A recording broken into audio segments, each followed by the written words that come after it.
Welcome to the Next Talk podcast. We are passionate about keeping kids safe in an overexposed world. It's Mandy and Kim, and we're navigating tech, culture, and faith with our kids.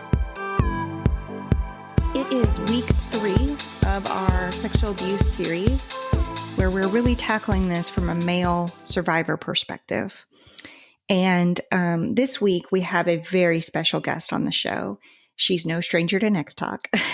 Her name is Jamie Mershon, and she has served on our advisory council for years. She is a trusted LPC within our organization, a partner counselor. And her husband, Michael, was the guest from the previous show. So if we're making that connection for everybody, and Jamie and Michael said that's okay. And just so we put this into context of, yes, we have known her for years from the Next Talk perspective, but now she has walked her husband through this as a wife and a counselor. So Jamie, we are so thankful for you, and we're so thankful you're back on the show. Thank you so much for having me. It's always such an honor. And I know today is a little bit different because I'm coming from a personal angle and not just professional, which is why I did not wear mascara. I really feel like y'all need to start putting like mascara warnings on your podcast. Okay. Can you just help a mama out? All right.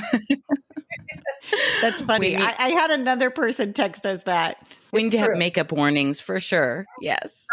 Yes. Anyways, I'm so happy to be here.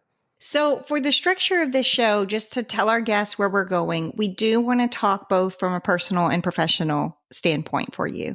So the first part of the show is just going to be like, Jamie, how did you respond when your husband dropped this on you as a wife? Yeah. And what you got right, what you got wrong. And then after we work through that, then we're going to flip it at the end. And we're going to talk about this from a counselor perspective, because I want to be able to arm parents on things that they can do at home if they're walking their kids through this, or how to help prevent this from happening in the first place. So we're going to get into all of that. But I think the first point is going to be tough because it's really personal and it's your story and it's years of hard work behind the scenes of struggling with this. Yeah. When I hear you say that, Mandy, like, I feel like today is going to be really redeeming because, you know, I'm recording from my office today and I'm in my chair and there's my couch where other people sit, you know, and it was such a spiritual battle of walking people through their own stories and guiding them on how to be a safe place for their loved one when they were going through something hard. And there was so much shame because I would have loved to have been that person who's like, I'm telling you this because this is how I've always handled it, or this is how I've handled it. And it really felt contradicting. And so it feels really redeeming to bring it into the light of, you know, somebody who is often affirmed in my job, or, you know, I wonder what it's like being married to you, you know, and it's this assumption that I'm just this awesome wife.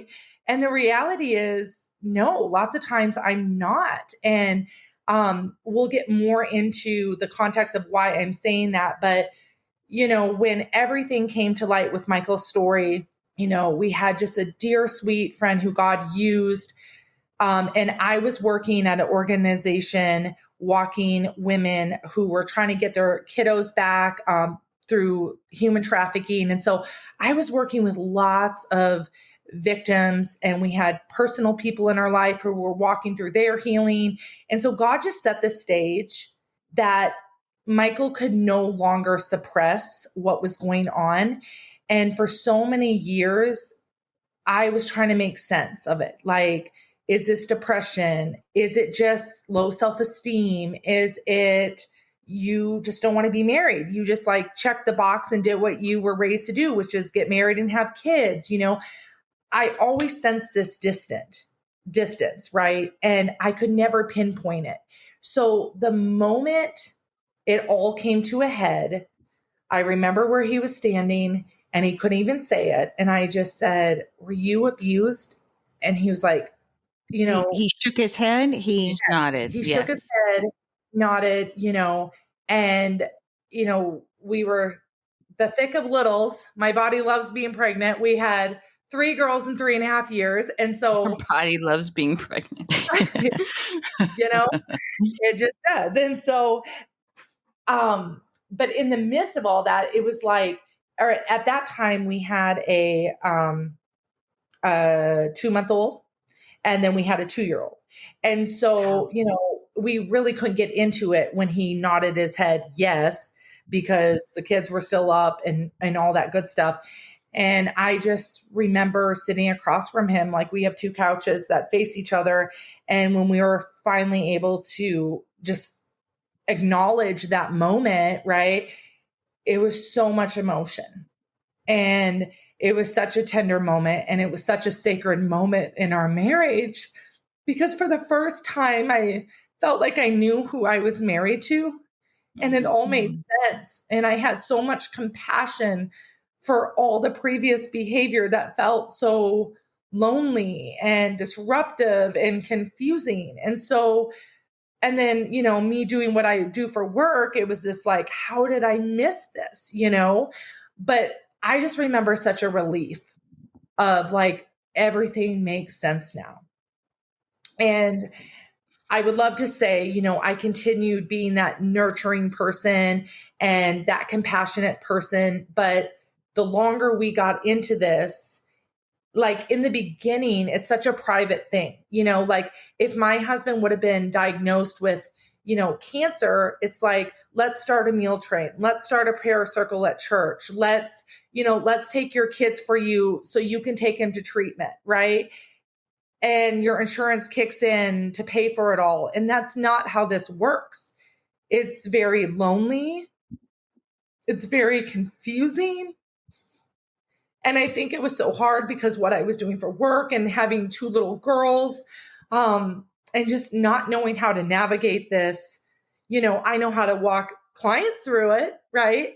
But I don't know how to walk a husband through it.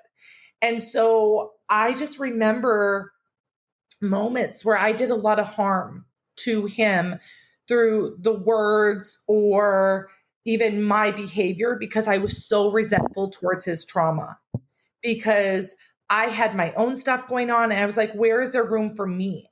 Like, I just had a baby. My family's out of state. I'm caring for others.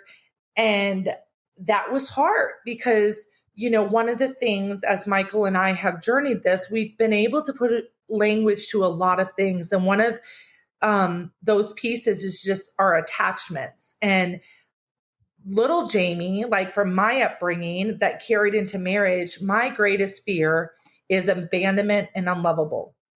And from Michael's upbringing and things that he has endured, his greatest fear is being harmed or deceived. And from a survivor standpoint, you can understand how that avoidant attachment transpires. So they really worked against each other because, you know, the more I harmed him, the more the walls went up. And I felt that. And I got very reactive, which just reinforced why he needed those walls or boundaries, and rightfully so. And that is still a struggle that we're working through, because if your greatest fear is being unlovable or abandoned, emotionally, whatever that looks like, you really have a great need to be seen and heard. And I have a more reactive response versus being responsive. And so we've really had to work on that. And I think, you know, as both of us have done our individual work and we've done healing, the biggest thing I notice is the recovery time. So as I've become a safe person to Michael, and as he has also, the more we could heal and the more he became attentive to me, I could heal, right? And so a big thing that I've seen in our marriage that has been so helpful is the recovery is quicker. So like if we, you know, have really like a hard day or a hard exchange, the walls don't go up or they come down quicker. And I am more responsive versus reactive. Or we can even acknowledge, hey, Mike, that's your avoidant coming out. or Jamie, that's your anxious attachment coming out. We have the language to put around it, and we understand why we operate the way we do, if that makes sense. Yeah, that makes perfect sense. And it sounds like you guys, I mean, this was how many years ago have you been working through this, Jamie? Like 7 years. 7 years. Yeah. And that's why I think, 2024, Mike and Jamie, it's not perfect, right? It's a weary process, right? Because there's a lot of healing that will not be done on this side of heaven. We're still grieving.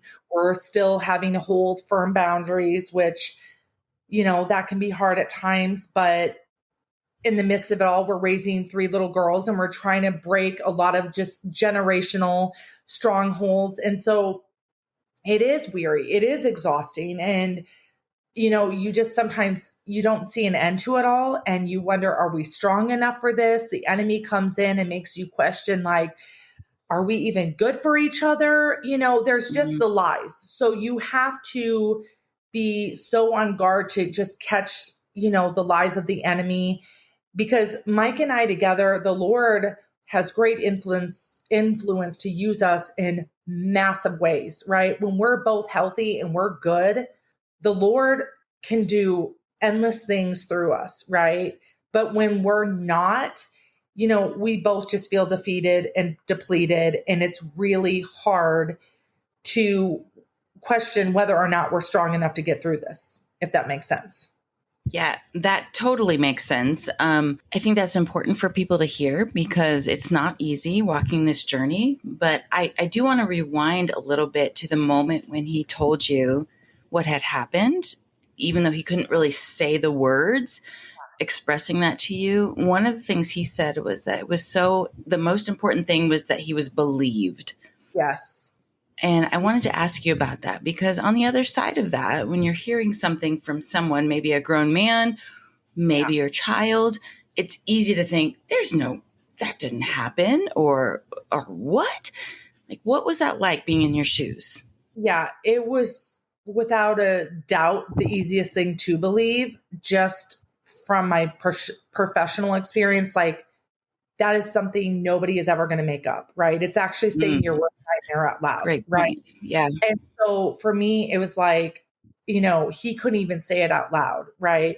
The shame, the confusion, just really coming to terms with the reality of like, this happened. And, another thing like is just to be able to be vulnerable and to advocate for himself. I just remember, that night, he's just like, just hold me. And it's so interesting listening to Jenny's podcast when she's like, she held her boy like a baby, right? Yes. And he, you see Mike, he's 6'7", and he just wanted to be like nurtured. And that was, for him to just say what he needed, because I think a huge part of his story is, we talk about those smoke signals and you just want somebody to say, notice, like, this isn't normal. This isn't okay. And you stop advocating and you stop being even in tune with what you need. And I was so incredibly proud that he knew what he needed and he entrusted me to be that person. And so that is something like, it was just this instant, I believe you, I'm here. And so I think it was so hard to have this just, supernatural, Holy Spirit led response. And then months following, even years following, just a very flesh response. And it was hard because I so wanted to be his safe place. And so many times I messed up and didn't get it right. And he had every right to create those boundaries. I mean, truly, because he was doing the work. He was seeking out counselors. He was doing the work, pursuing God, all of it. Like, he was doing his part. And there was a lot of shame that I should be so grateful. It should be so easy for me to partner with him in his healing. And it was confusing of like, why do I have this flesh side that is so resentful? And I think it was just later on, another baby came. So it was like a 3.5-year-old, an 18-month-old, and a newborn, Wow. and very little support. And it was so much, hormones, and we were both raising babies and building businesses, and we have such a heart for people. So trying to love people through, it just was a lot. And I think an important part of my story too is PTSD has a start and an end. It's like, I have this great life and this horrible thing happened, and here's where it started and here's where it ended. That's PTSD. For Michael's story, he has complex PTSD, which is like a trauma lasagna. It's like this Mm. happened and this happened, and then there's this, and there was no Layers. end, right? It's just this constant continuation of hardships and trials and, feeling alone with it. And so that was a lot to unpack, because as we got into it, he really was able to make the connection of like, this is so much deeper than the sexual abuse. Was there ever a moment, Jamie, I can totally see how you had all this responsibility at home and work, and he had to pour into himself to kind of like, he went into survival mode at the moment, realizing this happened and then walking through that. I can see how you kind of felt alone and when do I take care of me now kind of thing. I can see that happening so clearly. Was there ever a moment too that you were like, I don't want this to be our story? Like, I don't want, like, this is going to be on our family. This is going to trickle down to my kids. This is because I selfishly think I would go there in my mind. I know that sounds horrible. I mean, but I think I would believe it first because I would know that's what they would need. But then I think in my mind, it would go to all these places about how this is going to affect our family for generations. it's the endurance of it, right? Because it's like that start and end, and there is no end to this. Like, and it does make you weary. And I think there were so many spots where I felt so helpless because he had such a willingness. We first went to the church, and then we went to a counselor connected at a church. And then we found another person. It was all these people that didn't know what to do. And I have this husband who is so desperate and fighting for healing and seeking Jesus and, trying to lead his family. And it felt so helpless of like, he's just going to give up. And I'm never going to know what he has a potential to be restored or redeemed. And so there are like, I don't think we talk about that enough, of just how there are not people equipped enough sometimes for these high levels of complex PTSD, and it's defeating, and it makes you just feel helpless. And, scripture is extremely comforting, right? It is.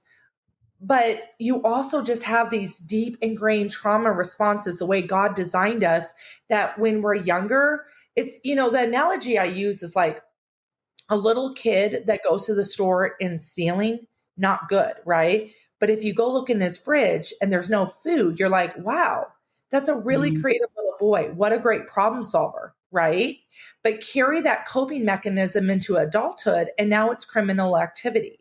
I think the way God designed the brain is when we're younger, we feel helpless. We get very creative on how to solve problems when we're left to our own devices. And you carry those into adulthood, and the consequences look bigger. And, one of the things, like, just for an example, right, of like drinking, right? At first it works and it numbs, and then it becomes alcoholism, it's so complex, and there's so many coping mechanisms that make sense and give you compassion instead of judgment. But all that comes into marriage, and the consequences look different. And it's sometimes hard to have compassion, even though you understand what they're rooted in. And I had a lot of anger. And when you look at the core feeling of anger, it's injustice. And I just really had to practice like a new belief system. And I still have to fight this. Looking at other marriages and assuming, wow, what's that like, married to a husband with no trauma? And he could do the same thing. What's it like being a survivor and having a wife that's so healthy, she can be your safe place. It can go both ways. And so I've had to be very, very guarded. And like, I grew up in the Midwest.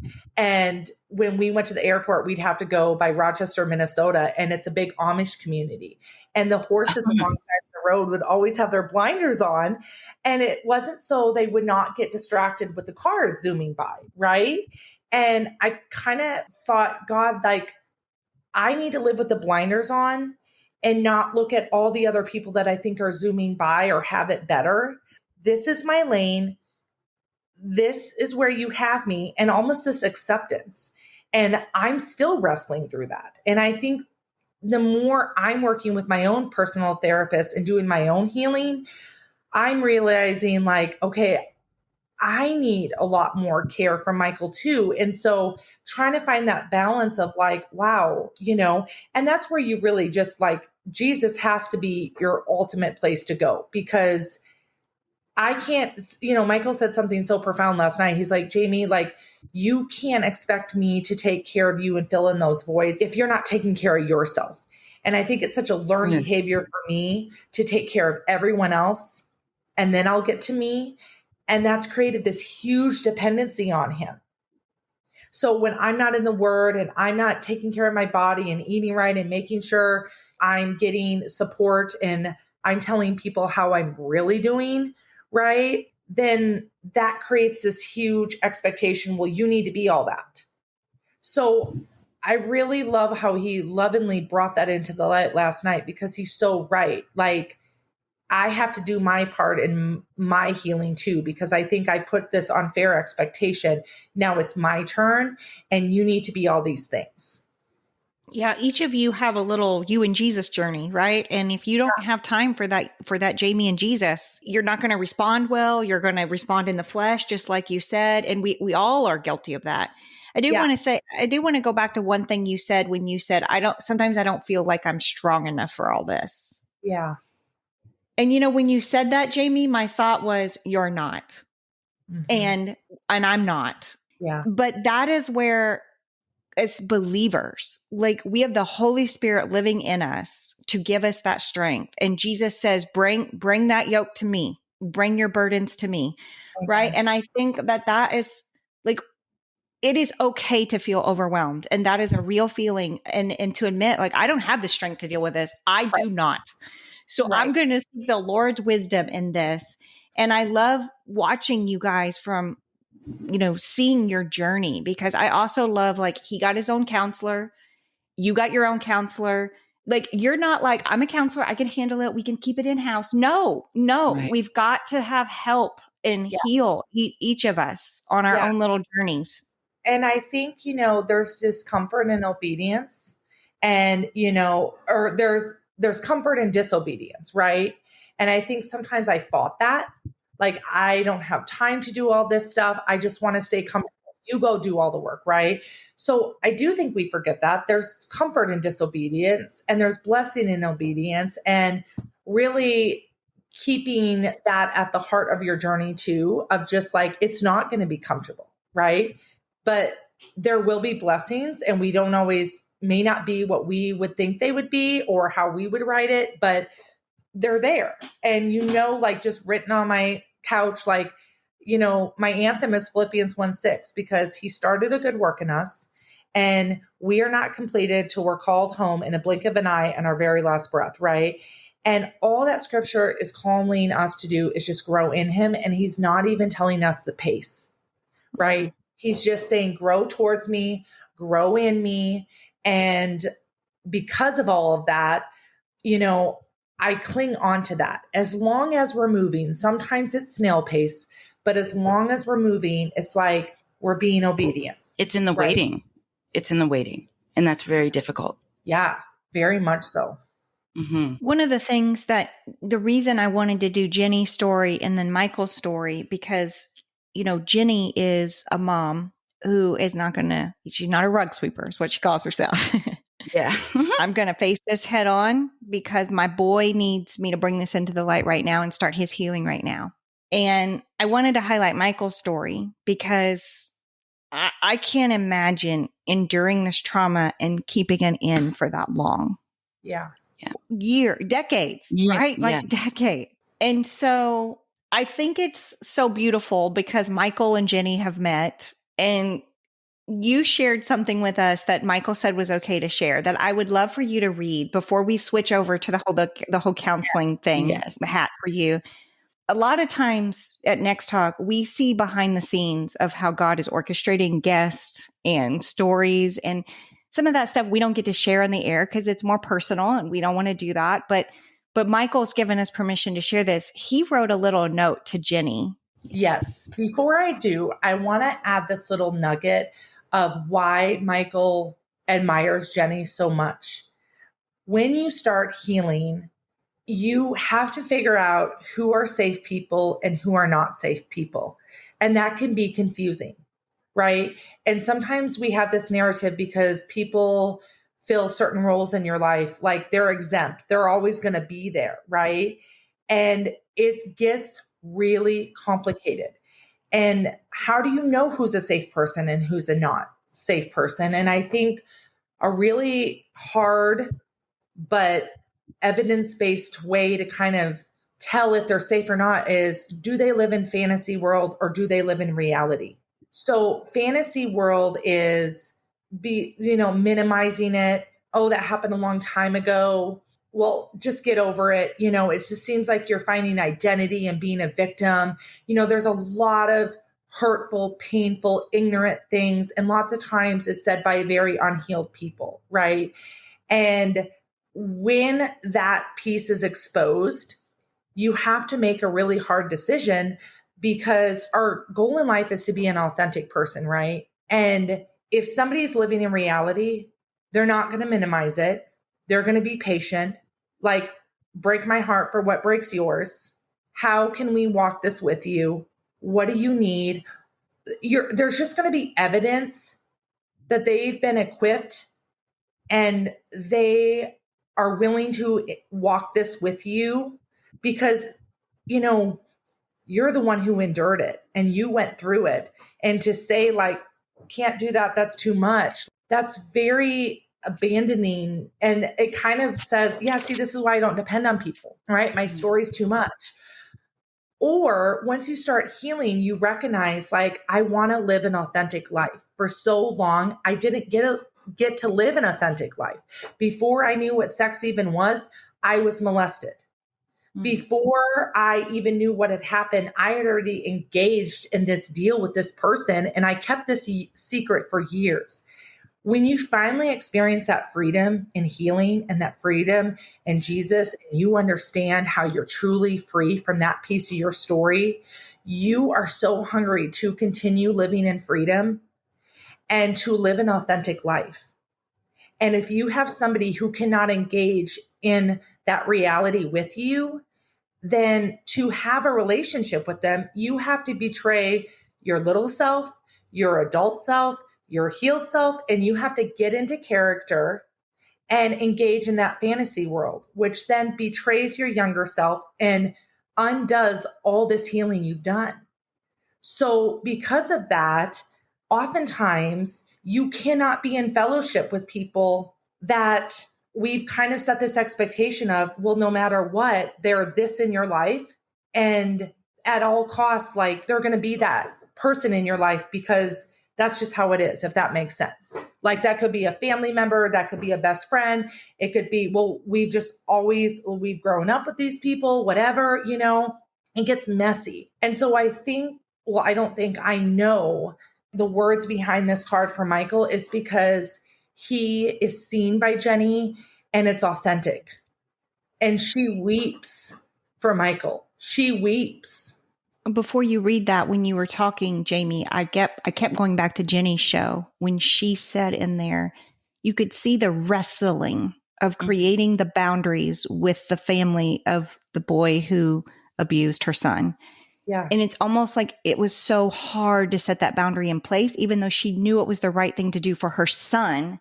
Right. To be like, we can't have access. We cannot, Right. like all of it. But there was this wrestling of, this doesn't feel right because I want to forgive you and I want to move to redemption and I want you to see what happened here and understand it and heal with us. But they're not there yet because they're still in the fantasy world of dismissing it. Oh, that wasn't a big deal. Oh, they were watching porn. Oh, they were, or whatever they're doing to dismiss the act of the abuse. Right.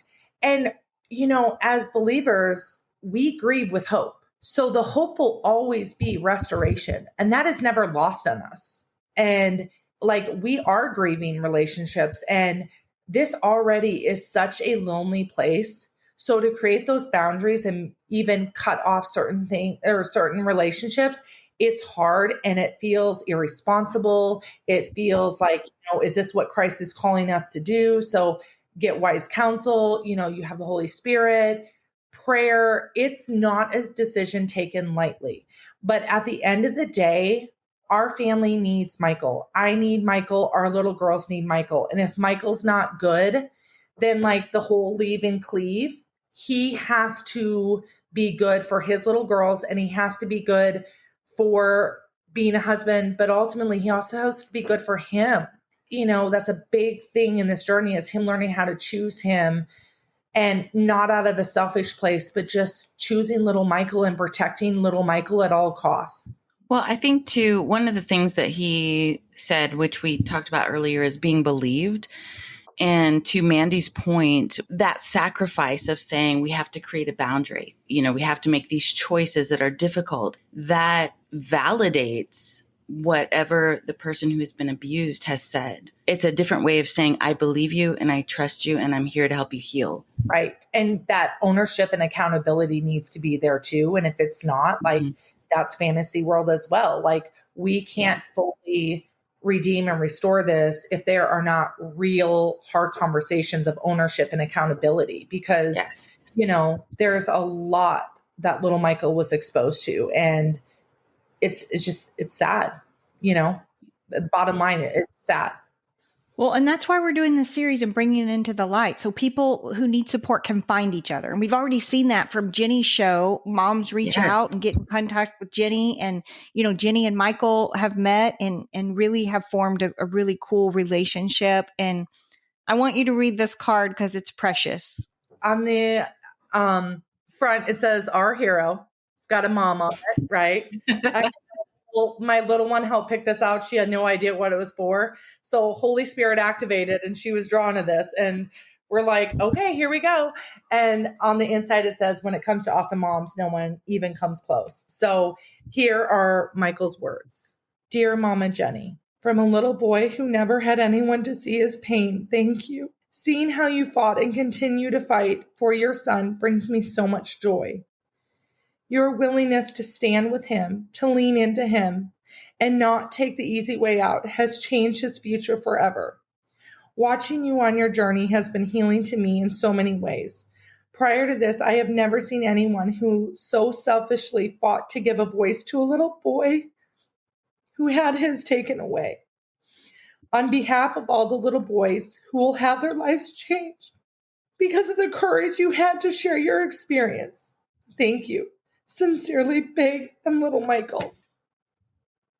I think that's so precious because any parent listening to this series and you're wanting to not bring this into the light because it's going to be hard. And I'm not going to lie, it is going to be hard. Jamie has been very honest with you. This is hard. But like that card and the words that he said, just wrap it up to me in the importance of acknowledging it as abuse and believing your kid in the moment so they don't have to carry this for the rest of their life. I mean, I think about Michael saying all those years I drank and I didn't know why I was numbing myself. And then you went to, I didn't understand what was going on in our marriage and why he was so disconnected. And the minute he said it, like, it was almost like a relief of, oh, it makes sense now. Because this darkness had been hidden for so long. And I really just want to press into that to encourage parents out there, no matter what the issue is, whether it's abuse, pornography addiction, like whatever it is, bring it into the light. There is healing and redemption on the other side of hard work that in ways that, like, I have just seen this whole series God do amazing things through it behind the scenes with families. You can trust God. You can trust God to bring it into the light and as Jenny said, not be a rug sweeper. Well, and the Amen. hard work is, it's so easy to not want to do it. I'm going to brush it under the rug. Like you said, rug sweeper. The hard work is so little compared to the blessing and the fruit. And that's where we have to keep our eyes focused, like the blessing, the fruit, and what God is doing on the other side of whatever trauma, whatever situation. We have to focus on that, or else it's so easy to brush it under the rug and not do the hard work. We have seen it so many times, what God does through our obedience, even when it's really, really hard. Amen. And Jamie, from a personal perspective, it blessed me because, there have been moments, not trauma moments like this, but moments in my kids' lives where I have not handled things well whatsoever. And I do often think, what would Jamie do? What would this counselor do? What would that, like, I totally screwed that up. Right. And I think as it's just a normal mom over here trying to get through every day, it really helps me that you've shared your personal, like you were so vulnerable to be like, even me, educated in the mental health field and working in it every day and helping all these victims, I got it wrong. Yeah. So like allow yourself some grace. Yeah. If you are listening out there and you're like, oh my gosh, I have swept it under the rug and I have made all the wrong decisions and I haven't believed, like give yourself a little bit of grace on that and be like, okay, we understand why, but now why is it important to change that and dig in here? So I think now, we can switch gears a little bit to the counselor side. As a trained LPC and trauma informed therapist, it looks a little bit different when you're looking at it through that view with someone who has been sexually abused. How do you approach that? What do we need to know as parents? Yeah. From that perspective? Well, I love how you guys orchestrated this series. We heard from Jenny and believing her son. We heard from Michael. That was, so important to him. So I think just number one is being believed, because as Michael shared, you feel like a partner, not a victim. So it's very confusing. You almost like gaslight yourself. You're just like, was I really a victim? So just being affirmed. Yes, that's sexual abuse. And, I believe you. And after that piece of it, sitting with them and affirming them and calling it what it is, just thanking them and commending them for the amount of courage that they had to bring this into the light and engage in this part of their story. And when I say that, an analogy that I'll use is like, imagine a road and then there's a driveway, and at the end of the driveway, there's a house, and that house is your story. Some people just drive by the road. They're like, I'm not looking at my past, right? Not even acknowledging it. Some people will pull up in the driveway and they'll just sit in the car, but they won't get out of the car, and they'll just say, wow, it's a crap ton of trauma, right? Give me a beer. And then other people get out of the car and they'll go in the house and they'll go into certain rooms. Maybe they'll keep some doors shut because there's just shame, blame, pain in there, right? But it takes a tremendous amount of courage to engage in your story and go into those rooms where you can truly call it what it is, even if it's messy or confusing, or even if you don't understand the chaos that lives in that room. You're willing to acknowledge that there is a room that has not been dealt with, and you're ready to go in that room and have somebody with you and say, I don't know what to do, help me. And together we can sort through that room, organize it, and get you help. Well, and that's breaking generational cycles. And that's going to impact how you parent, the conversations that you can have with your kids, because there's some things that our kids will bring up and we can't talk about it because of our past and what's in that room that we have shut the door to, or we explode because it's a trigger for us. And that's one of the things that, I want to talk about is just get counseling for yourself to process and navigate whatever's been shared with you from a child, from your child as a parent, because, it may trigger things if you have this in your past, or it may re-engage with your trauma, or it may even sometimes, it's hard because you're just like, well, I never had anyone there for me with this. And it can be hard because you so badly wanted that parent and you didn't have that parent, and now you need to be that parent. And so again, it could be confusing and messy. And so, making sure that you get the right care for yourself, because your goal is, do your best to stay the safe, capable adult. Give your child the space to be whatever they need to be: sad, withdrawn, mad, scared, relieved, anxious, right? Because they need to be able to feel those things without feeling like they need to manage your emotions or comfort you. I think that's really important that you said that. Two reasons why. One, we are a very busy culture. That's our culture. It's like, go, go, go. We're busy. And our kid is grieving or they're stressed or they're struggling. And we're like, we don't have time for that. Like, move on. You're okay. It's fine. And one thing. And then the other side of that too is we just really struggle with the compassion part of that. Like, this is a normal part of something that they're working through, and seeking beyond just the surfaced emotion. Like, where is this coming from? And with our fast-paced culture, I think we miss a lot. I agree with you. Yeah. And to piggyback off of that, when we miss those things, then we aren't also able to reassure them that they're going to be okay, right? They're not alone. We're going to get through this. We're going to offer hope and, continue to be that responsive person and not that reactive person. And, a piece of Jenny's story was that reporting piece. And I think it's important, as moms, it's like, we love information and anxiety loves information. So when this comes into light, we often have so many questions, right? And I think we have to be very cautious not to flood a child who has just brought this into the light with a lot of questions. It's a process. And once you get to the right professionals and your child starts to heal, the information will naturally surface. And if it is a situation where it needs to be reported, it can actually get really messy if the child has processed it too many times or been questioned different ways. And so it's best to just have a baseline of like, okay, you're reporting or you're outcrying or you're sharing with me like something happened that's very serious. And so sometimes, you can gauge it from 1 to 10, here's what a 1 is, here's what a 5 is, here's what a 10 is, just to give you enough information to know, oh, wow, like, this is a full blown 10. We need to get to the emergency room ASAP. Right.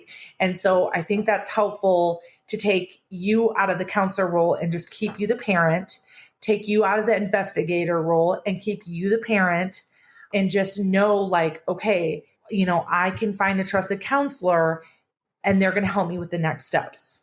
Yeah, because it's overwhelming. I mean, I work with these parents, right? They come up to me at events and they're overwhelmed. And, I'm always like, get to a counselor and report. Those are my two big things. But they're so overwhelmed with what the information that they've just been given. So a lot of times I'll say, just okay, step 1 is get to a counselor, because I know if they get to the right trauma-informed counselor, all of the rest of the stuff's going to be handled. Exactly. And that can look like that fight or flight. They may, present it yelling and screaming and crying. They may say it and just be able to nod because they're in that freeze and appease, right? I mean, there's so many different ways a child can react, and there's not a right or wrong way. And I think that's where we come and say, don't have expectations, right? Like, some kiddos are just going to want to say it and isolate. We want to be mindful of safety, though, to make sure, they're not suicidal.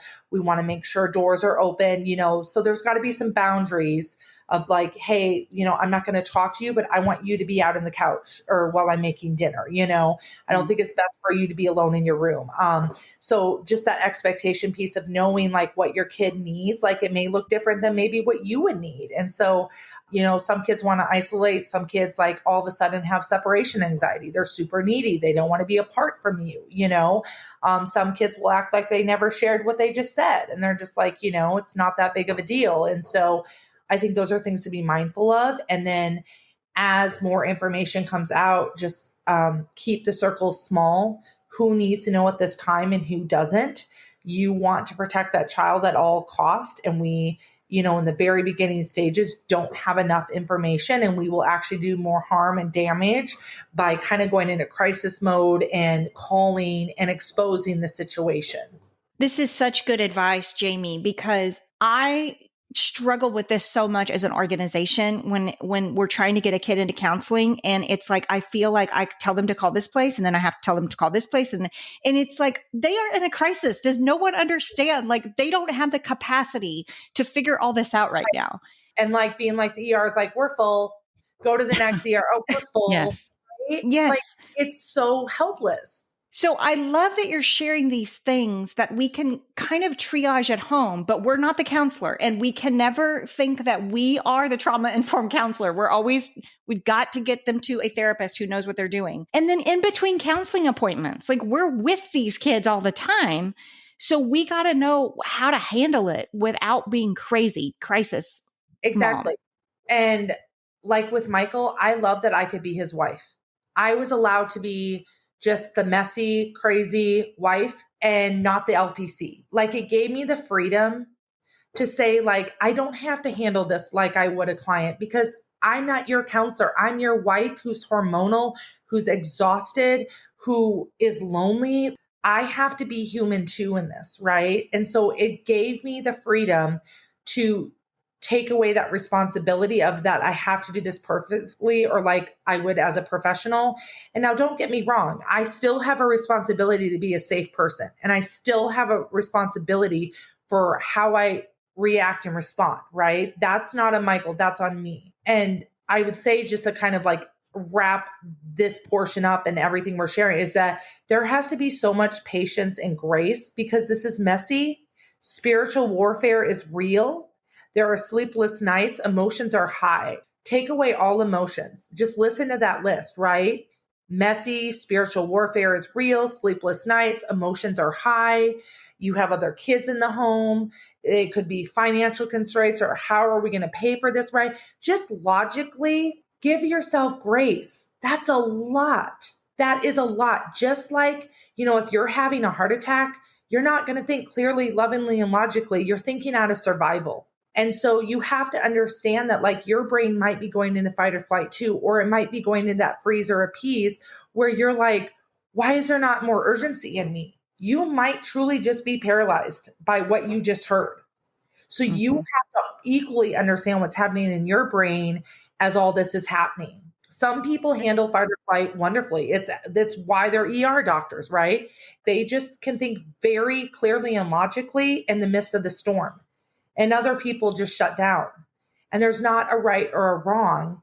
It's just being patient with yourself and being able to advocate and get to the people who can think for you if you can't. I think that's just a good, like a reality talk, because a lot of times in the midst of it, if you don't respond the way that you think you should, there's a lot of shame element that comes into that. And then that even creates more issues with being able to support who's in need. But being able to identify, like, I don't do well in these situations. I want to be here for you. And I hear what you're saying and I see your need, but I'm just not good in the moment.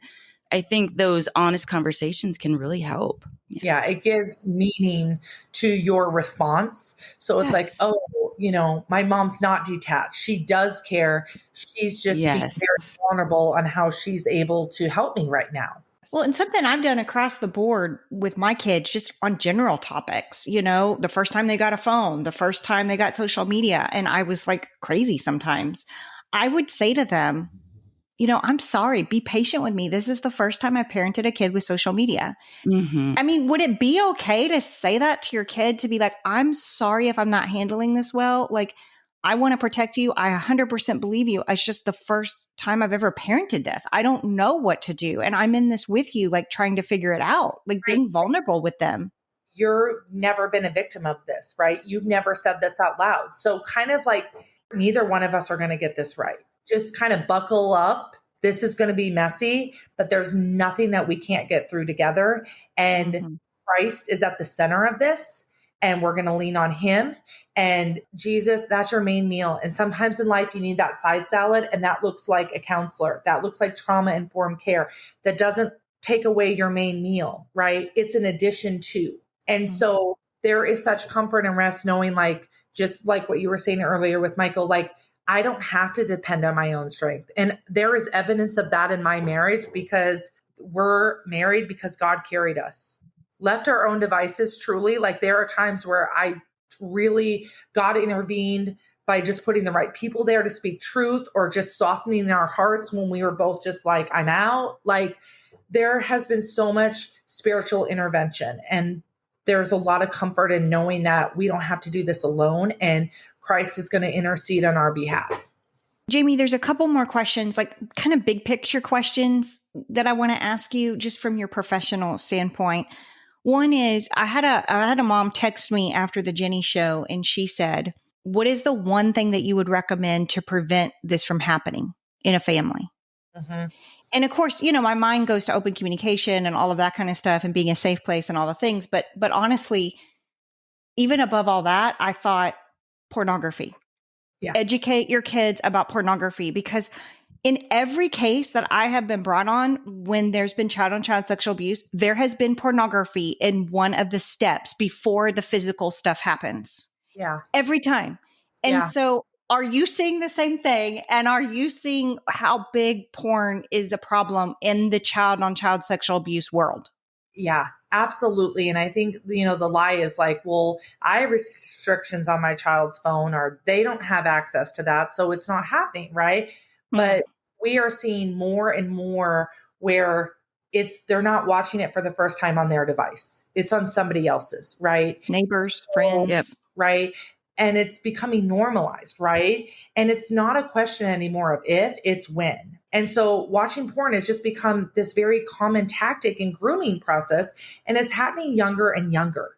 You shared something with me earlier about like how Next Talk is helping with the porn aversion. I really liked how you said it. Can you explain that to us? Because I thought that was really good. Yeah. Recently, I was talking to a mom, and her little girl was exposed to porn for the very first time. And she had such a aversion to it. She got physically sick, like couldn't sleep, had this horrendous stomach ache. Like, even when she finally had the courage to tell her mom, like, my friend showed me porn, she was hyperventilating. And this mom had done a lot of the Next Talk footwork of open communication. You can come to me with anything, good pictures, bad pictures. Like, so even with all the right things in place, it still happened. And it took this little girl 2 days to come to her mama, because that goes back to that freeze and appease. Like, it was shown to this little girl by a really good friend. I don't want to get my friend in trouble. And then your brain just freezes. We have this idea like, oh, if that happens to me, I'll know what to do.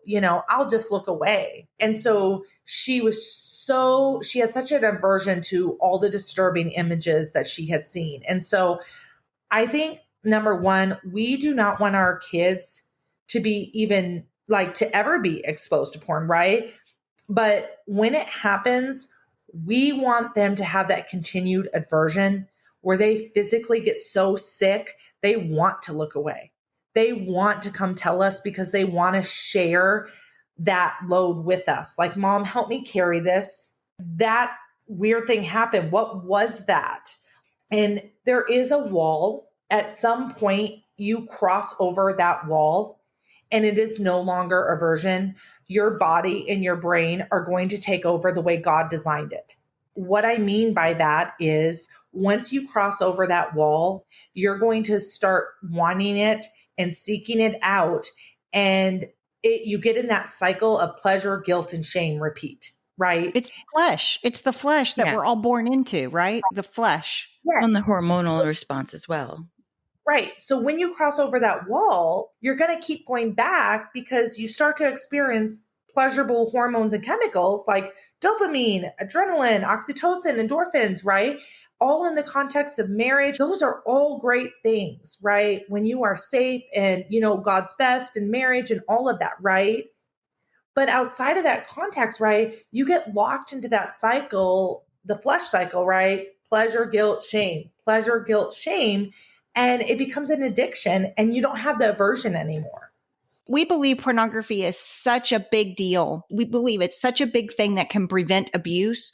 We're getting ready to go into a new series about pornography where Kim and I are going to dive more into pornography and give more talking points, preventative conversations and stuff like that.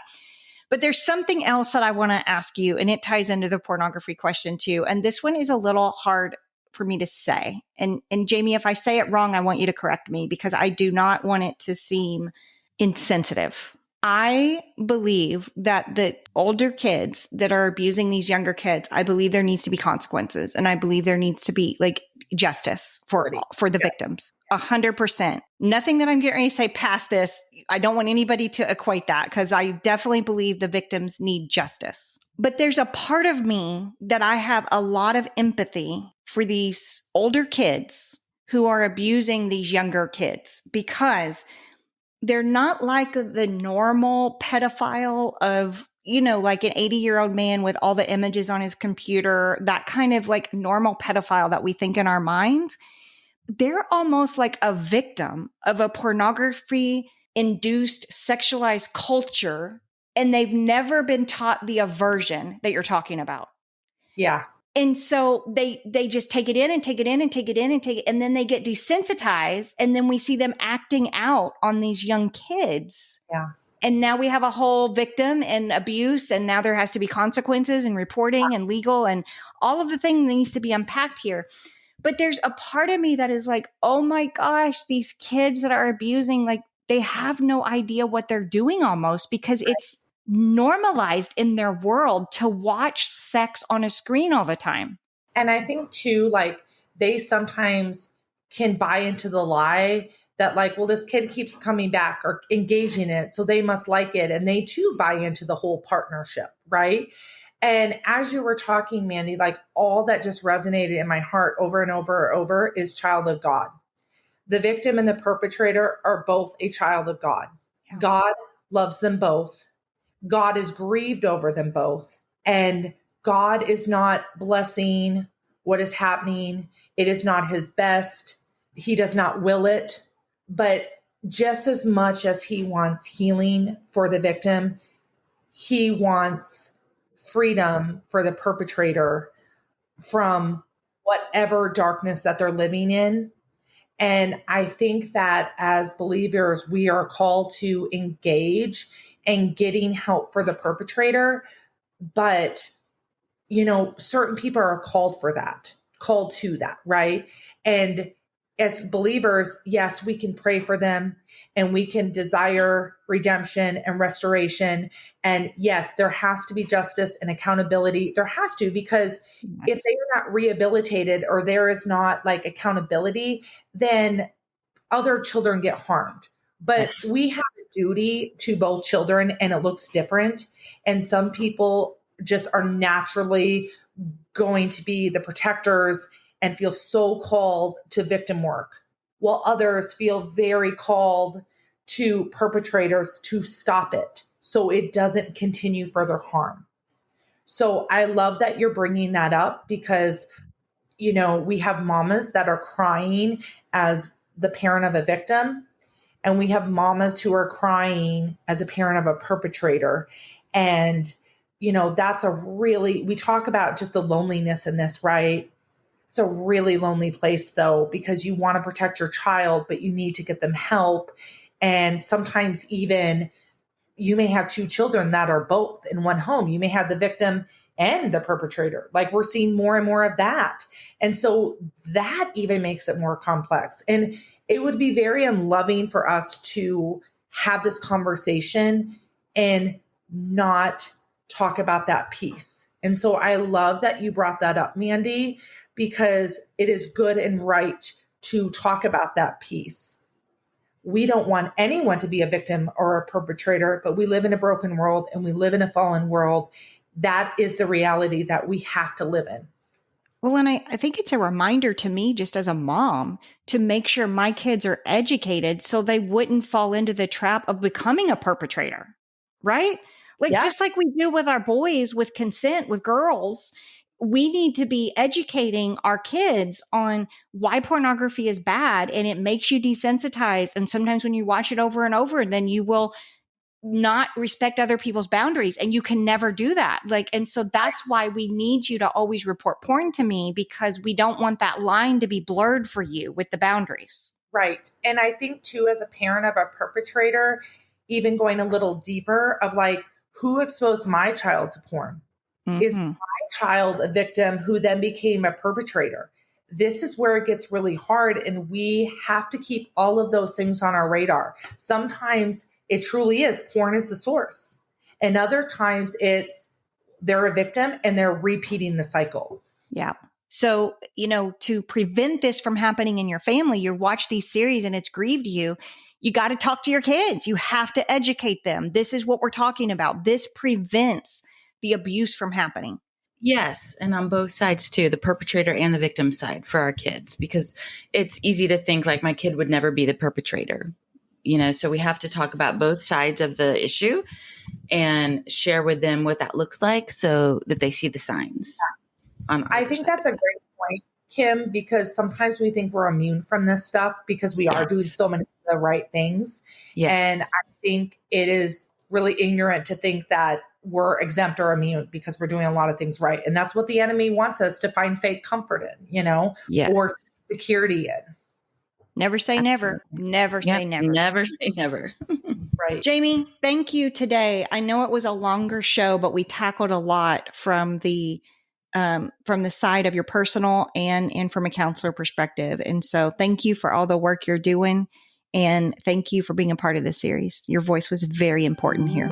Well, I just am so excited to see what God is going to do with this series. And I know a lot of it we'll never even know on this side of heaven, truthfully. Thank you for being here. This podcast is ad-free because of all the people who donate to our nonprofit. Make a donation today at nexttalk.org. This podcast is not intended to replace the advice of a trained healthcare or legal professional or to diagnose, treat, or otherwise render expert advice regarding any type of medical, psychological, or legal problem. Listeners are advised to consult a qualified expert for treatment.